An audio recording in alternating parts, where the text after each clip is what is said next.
Mobile को OTP आसिले एहाको कौनसी अजणा व्यक्तिंक सह शेयर न करने को बारंबार कहा जाउछि। कारण दिन को दिन साइबर क्राइम बढ़ी चली। साइबर ठक माने टंका लुटिबा पई साधारण लोकों को टार्गेट करुछंती।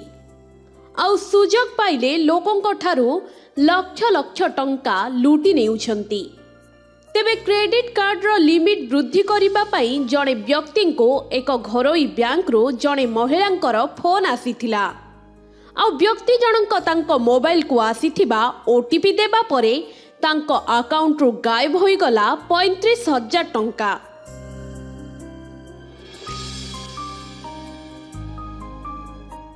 हाँ दर्शक बंधु, साइबर ठक माने साधारण लोकों को ठकिबा पई दिन को दिन आपणाउछंती नुआ नुआ तरीका।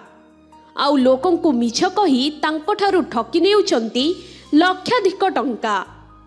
एमिति एक घटना सिमोलिया थाना अंचल रे घटी जाइछि। सूचना अनुसार बालेश्वर जिला सिमोलिया थाना नछीपुर गाँव युधिष्ठिर नायक ठकामीर शिकार होइछंती।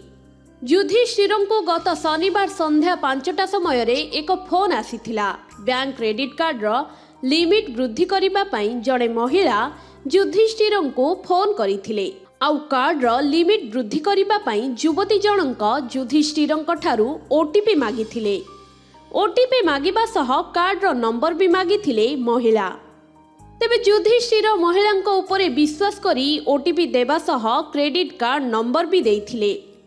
कार्ड रो नंबर ओ ओटीपी मिलिबा परे महिला जनक 2 घंटा परे लिमिट एक्टिव हेबो बोली कही फोन रखी देइथिले।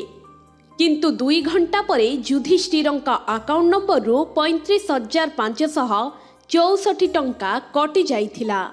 एभली अकाउंट रो टंका कटिबा परे युधिष्ठिर सेही नंबर रे बारंबार जोगाजोग करिबा पई चेष्टा करिथिले, किंतु केही आउ फोन उठाई नथिले।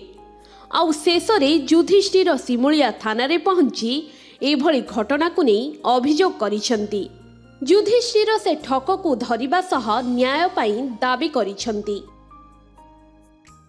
सर सडनली गोटे एस बैंक गोटे मेसेज मो आसला कॉल आसला आसला पर कहला आपनकर क्रेडिट कार्ड लिमिट जेतिक अछि आपन सेते संतुष्ट ना मुझे ना ना से मु टिके बिजनेस लोक हम टिके हाई फाई लिमिट दरकार कहला ठीक अछि आपनकर मु बढे दोछि।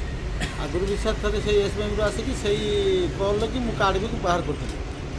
तेबे जदि आपन को एभली किछि फोन आछि एवं केही आपन को ओटीपी मागुछंती तेबे एथि प्रति सतर्क रुहंतु। मोबाइल रे आसीथिबा कोनोसी ओटीपी शेयर न करी स्थानीय बैंक और पुलिस स्टेशन रे जाई जोगाजोग करंतु। अनेक लोक कष्ट करी निज अकाउंट रे टंका जमा करंती, कारण एही टंका तांको भविष्यत रे कामरे आसीबो।